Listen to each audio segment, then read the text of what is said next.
नमस्कार दोस्तों। टाटा पावर में एक काफ़ी बड़ी खबर निकल के आ रही है, जिसके चलते आने वाले टाइम में आपको इसकी चाल डिसाइड होते हुए नजर आएगी। तो क्या पॉजिटिव चाल बन सकती है या फिर मार्केट में जो गिरावट है उससे आपको फर्दर और गिरावट देखने को मिल सकती है, ये डिस्कस करेंगे। फिर बात करेंगे हम भारत फोर्ज के बारे में।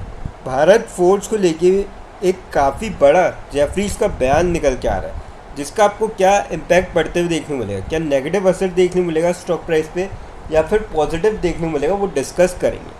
फिर बात करेंगे रेल टेल के बारे में। रेल टेल को यहाँ पे एक ऑर्डर मिलता हुआ नज़र आ रहा है। अब कहाँ से मिलता हुआ नज़र आ रहा है और कितने अमाउंट का मिलता हुआ नज़र आ रहा है, और क्या इसका इम्पैक्ट आपको फ्राइडे के दिन स्टॉक पे देखने को मिला या फिर मंडे के दिन देखने को मिलेगा, ये भी डिस्कस करेंगे। तो सबसे पहले बात करते हैं टाटा पावर के बारे में। 394.5 पे क्लोजिंग देखने को मिली फ्राइडे के दिन। 7.65 रुपीज़ की गिरावट देखने को मिली और 1.9% तक स्टॉक यहाँ पे गिरता हुआ नज़र आया था फ्राइडे के दिन। बात करी जाए अपडेट की, तो यहाँ पे देखिए L&T Tata Power Aman top picks to buy amid market crash, Gaurang Shah shares investment tips. तो जो ब्रोकर है गौरंग शाह, उन्होंने ऐसा क्यों कहा है कि आप टाटा पावर और L&T में बाय कर सकते हो इतनी मार्केट में भारी गिरावट के बाद भी। तो देखिए यहाँ पे टाटा पावर को गेन मिल सकता है फ्रॉम राइजिंग इलेक्ट्रिसिटी डिमांड। अब नॉर्थ इंडिया में काफ़ी ज़बरदस्त यहाँ पे जो है समर्स का आपको इफेक्ट देखने को लगा है।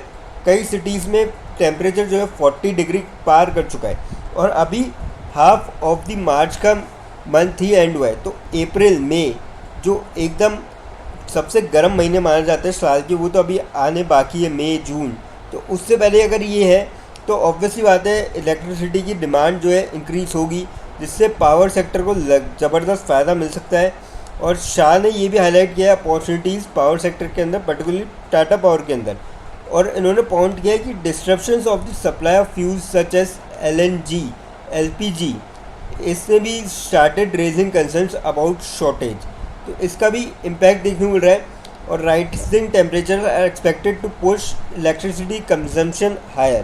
तो ये दो काफ़ी बड़ी चीज़ है जिससे आपको जो है इसमें मौका बन सकता है टाटा पावर में, और सेल्स और रेवेन्यू दोनों इंक्रीज़ होते हुए नज़र आएंगे, जिससे कंपनी को ज़बरदस्त फ़ायदा देखने को मिल सकता है। तो मेरे ख्याल से तो यहाँ पे आप जा सकते हैं। और अगर शाह की हम माने तो टाटा पावर एक फंडामेंटली काफ़ी स्ट्रॉन्ग कंपनी, जो तो ऑब्वियसली बात है ही, जो तो है ही। और लॉन्ग टर्म के ग्रोथ प्रोस्पेक्ट से अगर देखा जाए तो driven by rising energy demand and it's expanding renewable energy portfolio. तो ये बिलीव कर रहे हैं कि स्टॉक पोटेंशियली मूव कर सकता है 485 के लेवल तक इन द मीडियम टर्म, यानी कि आने वाले से 6-8 महीनों के अंदर ये 485 का लेवल जो है दिखाता हुआ नज़र आ सकता है। करंटली स्टॉक देखिए 400 के लेवल के करीब चल रहा है। तो यहाँ से लगभग 22% की, अगर एक्चुअल में बात करी जाए तो 390 का लेवल है करीबन स्टॉक का। तो 22% की यहाँ पे अपसाइड की गौरंग शाह जो है ब्रोकर है वो बात कर रहे हैं, और ये आपको कहीं ना कहीं बनते हुए नज़र आ सकती है 22% का अपसाइड। तो मेरे ख्याल से तो इस स्टॉक में लॉन्ग टर्म के पॉइंट ऑफ व्यू से आप जा सकते हैं। अगर कोई शॉर्ट टर्म के लिए ले रहा है तो स्टॉप लॉस लगा के ज़रूर ट्रेड लें, क्योंकि मार्केट आप लगातार देख रहे हैं किस तरीके से क्रैश हो रहा है।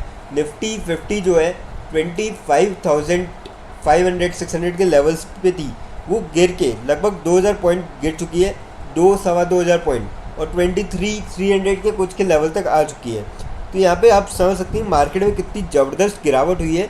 तो मैं कहूँगा कि स्टॉप लॉस वाले एटलीस्ट अगर कोई ट्रेड ले रहा है तो 380 का यहाँ पे स्टॉप लॉस लगा के ट्रेड ले। 390 पे स्टॉक चल रहा है तो ज़्यादा नुकसान ना हो। अब बात करते हैं रेल टेल के बारे में। 278 पे क्लोजिंग देखने को मिली फ्राइडे के दिन। 9.1 रुपीज़ की गिरावट देखने को मिली और 3.17% तक स्टॉक यहाँ पे गिरता हुआ नज़र आया था आपको फ्राइडे के दिन। अब देखिए मार्केट में गिरावट थी तो ये नॉर्मली आपको इतनी गिरावट तो देखने को मिल ही रही है स्टॉक्स के अंदर। अब बात करी जाए इनको जो ऑर्डर मिलता हुआ नज़र आया, देखिए यहाँ पे रेल टेल को सिक्योर किया ऑर्डर, वर्क ऑर्डर 34.39 करोड़ का, कहाँ से? साउथ सेंट्रल रेलवे की तरफ से। तो काफ़ी ठीक ठाक अमाउंट का इनको जो है ऑर्डर मिलता हुआ नज़र आया। और ये देखिए आज ही का अपडेट है 14 मार्च का। तो जो भी अगर आपको देखिए मार्केट में अगर थोड़ा बहुत पॉजिटिव मिला तो आपको इसका ठीक ठाक आपको इम्पैक्ट देखने को मिल सकता है। पर अगर मार्केट मंडे के दिन नेगेटिव खुलता है तो हो सकता है कि स्टॉक में फर्दर और गिरावट देखने को मिले। मैं तो ये कहूँगा जिसका भी यहाँ पे लॉन्ग टर्म का पॉइंट ऑफ व्यू है वो गिरावट का जो है फ़ायदा उठा सकते हैं। बाकी शॉर्ट टर्म वाले इसको जो है अवॉइड करा जा सकता है। कंपनी देखिए काफ़ी अच्छी लगातार ग्रो भी कर रही है, ऑर्डर बुक भी काफ़ी शानदार है, तो लॉन्ग टर्म में आप इसका ज़रूर फ़ायदा उठा सकते हैं। अब बात करते हैं भारत फोर्ज के बारे में। भारत फोर्ज में कल के दिन 1670 पे क्लोजिंग देखने को मिली, 109.6 रुपीज़ की गिरावट देखने को मिली और 6.16% तक स्टॉक गिरता हुआ नज़र आया। अब बात करी जाए इसमें अपडेट की, तो अपडेट कुछ ऐसा है कि जेफरीज जो है उन्होंने पिक किए 7 stock picks up to 117% upside potential. अब देखिए गिरावट के मार्केट में भी जेफरीज जो है यहाँ पे बुलिश नज़र आ रहे हैं कई सारे स्टॉक्स पे, उनमें से एक भारत फोर्ज भी है। तो क्या इन्होंने टारगेट दिया भारत फोर्ज के, वो देखते हैं और कहाँ तक स्टॉक जा सकता है।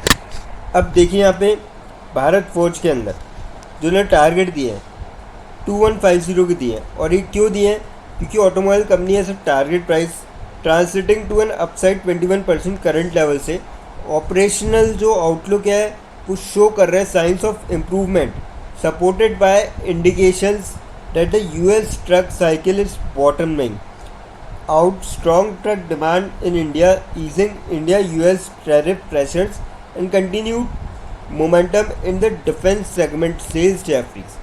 तो इनका मानना है कि इम्प्रूवमेंट हो सकता है यहाँ पे, आउटलुक जो ऑपरेशन आउटलुक है वहाँ पे एक अच्छा खासा इम्प्रूवमेंट देखने को मिल सकता है, और जो टैरिफ भी प्रेशर तो था पहले वो उसको कम किया, उसका भी पे कहीं ना कहीं फ़ायदा देखने को मिल सकता है।